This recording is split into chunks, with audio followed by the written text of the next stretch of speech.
welcome to the Black Salt Mirror. I have a channeled message for you today. They said pay attention to the flowers. They smell good and they're very pretty, and they are adapted to draw pollinators. However, they only do this in environments where they have evolved with the pollinators in the area. Sometimes when you get a new species that comes in, they can outcompete the native species for space and resources, but they don't attract any pollinators because they're not evolved to any of the bees and birds and whatever is pollinating where they've moved to.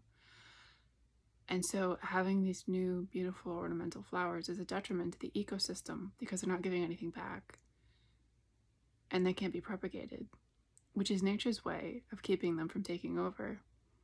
If their seeds aren't being eaten, if their nectar is not being drunk, if their pollen isn't being put around, then it's only humans that can plant them, unless they have like really good wind propagated pollen or seeds, which is sometimes the case, but a lot of other times not so much.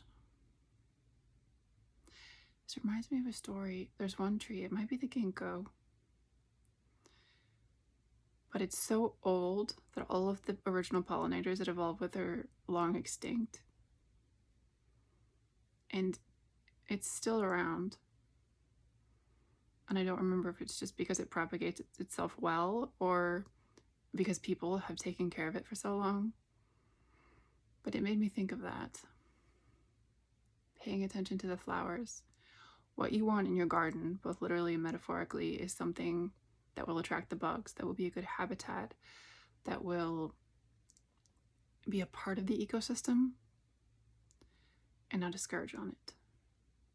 They're saying anathema. You want everything to be in harmony, you want everything to be beneficial, and you want everything to have a purpose. You do not want your garden to live outside of the ecosystem. Again, both metaphorically and literally. I think some of you are gardening and some of you are just thinking of your place in the world, but it applies in both cases.